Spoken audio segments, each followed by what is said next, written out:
let's make these beautiful garlic parmesan chicken thighs. In a large container, you're going to add some Parmesan cheese. I'm using shredded and grated, as well as some garlic powder, onion powder, a little bit of parsley,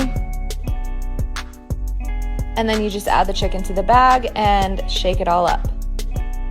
I ended up needing a little bit more moisture, so I added in about 2 tablespoons of melted butter.